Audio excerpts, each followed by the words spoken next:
when fucking Glover Teixeira stepped out. So Thiago Santos is one of those people who is a fucking tough son of a bitch. So the fact that Eric Anders stepped in 5 days notice to fight somebody like that, hats off to him. He obviously wasn't able to get the job done. He gassed. As simple as that. He just gassed out. It was a interesting fight nonetheless. But that's what happened with our main event over there at Sao Paulo, Brazil. One person who definitely impressed me at UFC Sao Paulo, Brazil was Andre Ewell. He defeated Renan Barão by a split decision, but I mean, the fact that a big step up in competition between Ewell and this is his UFC debut, and he fought someone with the likes of Renan Barão.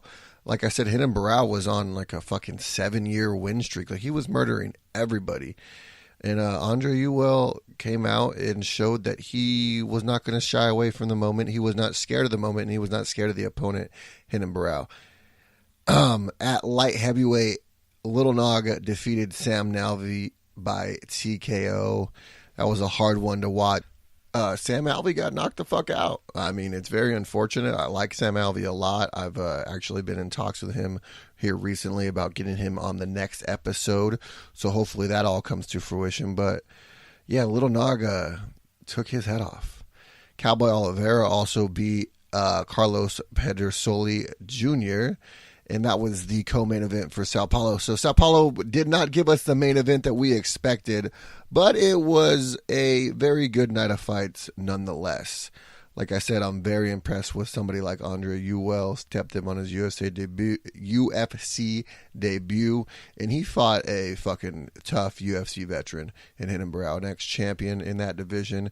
And Andre Ewell is apparently here to stay.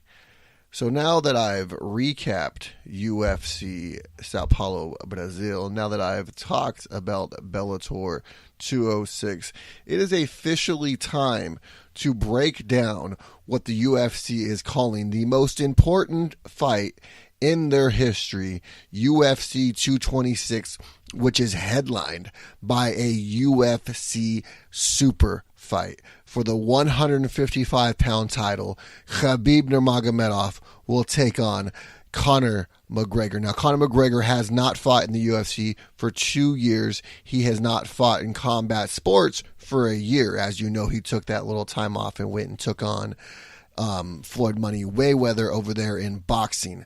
But this is a whole different ball game here. Now, let's start at the beginning of the card.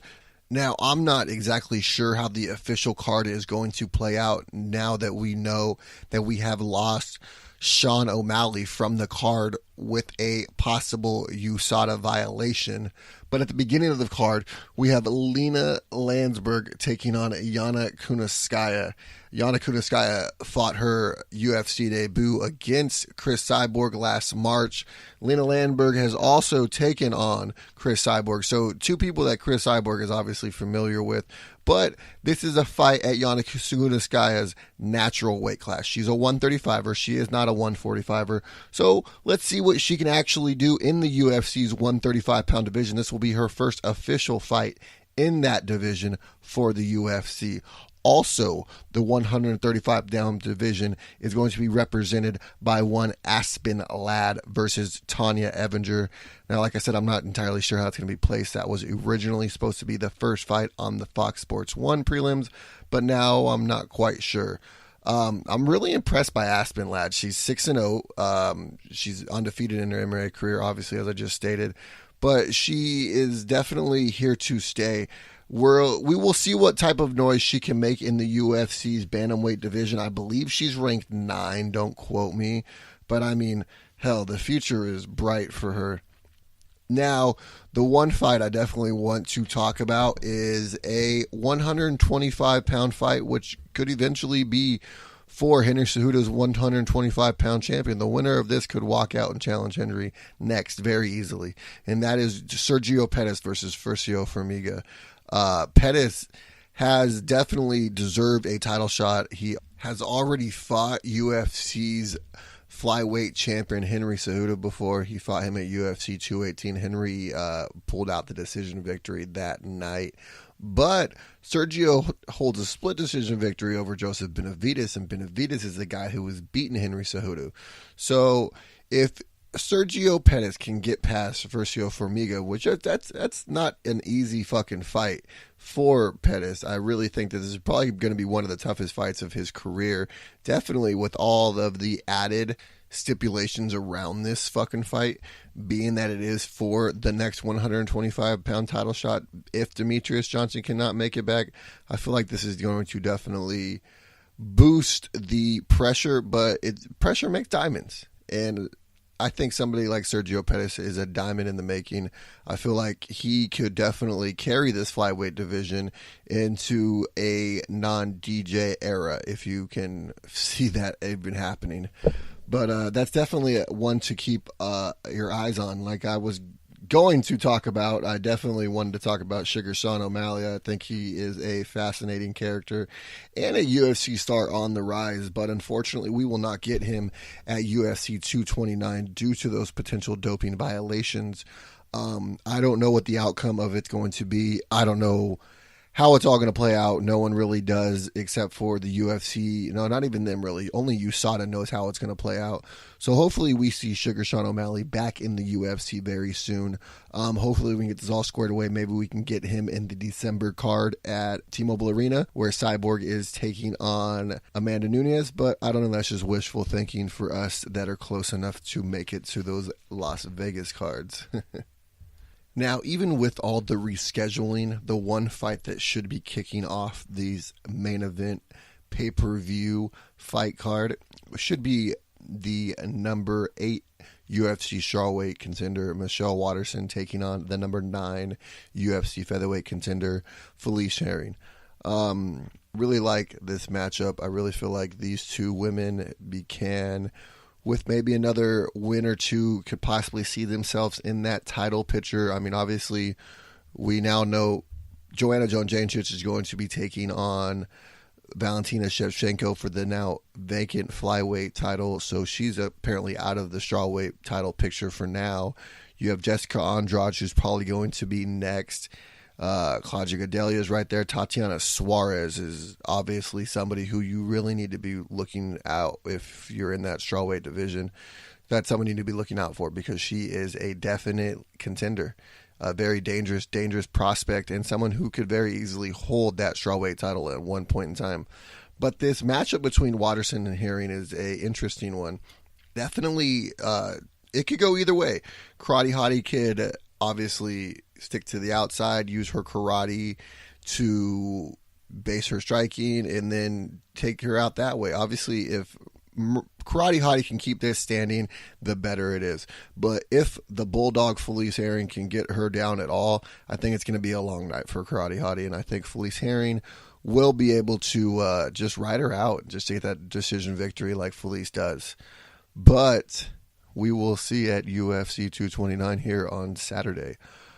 Also on this card, we have Derek the Black Beast Lewis versus Alexander Volkov. And this fight was originally rumored to be taking place in Russia, but funny little tweets went back and forth. One of them from the Black Beast was that you will never see a black man in Russia. You are crazy. Let's do this in America. Well, folks, we are going to get this fight after all, and it's going to happen in America. Unfortunately for Derek Lewis, the man standing across from him is a very, very dangerous Russian heavyweight in Alexander Volkov. I really think that Alexander Volkov is going to take this fight. I just feel like he's just going to be too much for Derek Lewis. If Derek Lewis has a performance like he had against Francis Ngannou, there is no way that he makes it out of the first round if he fights like that. I mean, I just feel like Alexander Volkov is a completely different animal. And if you sit there and are very complacent like he was against Ngannou, Volkov will take you out. He knocked out Verdum, what was it, this March? Maybe this April? No, it was this March. But he knocked out Verdum, and it was convincing. And everyone was talking about Verdum was going to get a title shot if he would have won that fight. But he wasn't even able to look like he belonged in that fight against Volkov. Volkov is definitely one Russian that people in the heavyweight division need to be looking out for. In the light heavyweight division, we have a undefeated prospect, Dominic Reyes, taking on Ovince St. Preux. Now, OSP is one of those guys where I feel like he fucking murders all the guys below him. But those top 5 guys, he just can't stand with him. And he always gets taken out by like some opponents that you don't think should beat OSP. And some guys who you're like, oh, that dude's going to fuck up OSP. OSP shows you why he's one of the best in the light heavyweight division. But it's so hit and miss with him. And that's one thing that it's not with Dominic Reyes. Dominic Reyes is a beast.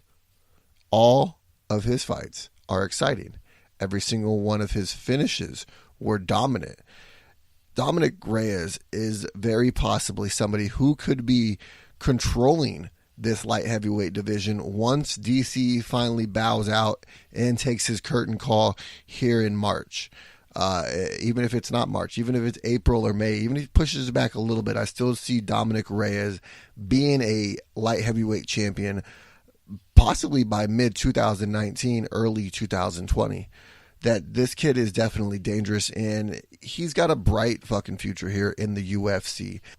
Now, with as amazing as UFC 229's main event is, the co-main event is just as good. We have a returning Tony Ferguson taking on Anthony Pettis. Now, Tony Ferguson is the number 2 lightweight in the division, and Anthony Pettis is number 8. But don't let that 8 fool you. Anthony Pettis is a dominant former UFC lightweight champion. He's a former WFC lightweight champion. And he is, if you ask Duke Rufus, evolving every single day. The old Showtime is even better now. So just imagine what he used to be able to do and what he still has left in the bag. I mean, he just took out a very, very dangerous Michael Sieska at UFC 226. And him sitting here taking out the number 2 lightweight in the UFC's rankings is not a far-fetched idea. I truly feel like Anthony Pettis is a horrible stylistic matchup for Tony Ferguson. Now, that being said, Tony Ferguson is no easy matchup for anybody. I really feel like his very orthodox style of fighting is hard to prepare for. I mean, you just can't go pull a guy off like Tony off the street and say, hey, do your little thing in front of me and dance and let me try to hit you, because there is no one that can mimic him. Tony Ferguson is a completely different animal. I mean, Eddie Bravo at 12th Planet Jiu-Jitsu will tell you all about it. I mean, he's just a fucking workhorse, too. And his work ethic is fucking ridiculous. I mean, the guy works harder than all of us combined. It's crazy. I mean, obviously, look at the fact that he had major surgery on his knee in April. And now here we are in October talking about him taking a world-class fight. We're talking about prize fighters coming in fighting after having reconstructive surgery on his knee in less than 6 months. That is absolutely ridiculous to me. But, I mean, it talks about the person that Tony Ferguson is and the type of work ethic he is and the type of never give up attitude he has. I mean, any normal person would have sustained that injury and you could have not seen them for a year. We're talking a world-class fighter back in the cage in 6 months, taking on somebody like the likes of Anthony Showtime Pettis. Unfortunately for Tony Ferguson, I think him coming back was a little too soon. I don't know if he's going to be able to do the crazy erratic movements that he's used to on that knee. I really feel like a tune-up fight would have been a good idea, but I mean, that's just not the type of guy Tony Ferguson is. He wants to be thrown right there in the lion's den, and he's getting just that in Anthony Showtime Pettis. With a win here, Pettis could very easily be next in line for McGregor or Khabib, whoever comes out of this main event. And definitely, Tony Ferguson deserves a title shot. So if he wins, I mean, there's no fucking way in hell the UFC can give anybody but Tony Ferguson a title shot at Conor McGregor or Khabib Nurmagomedov. I don't care who it is. I don't care if it's George St. Pierre. I don't care if it's Nate Diaz. If Tony Ferguson wins his fight on Saturday night, that is the number 1 contender for the UFC's lightweight title, point blank period. Now it is officially time to talk about what is being dubbed the biggest fight in UFC history. Champion 26-0 Khabib Nurmagomedov is taking on 21-3 Conor McGregor. Now, Conor McGregor is the UFC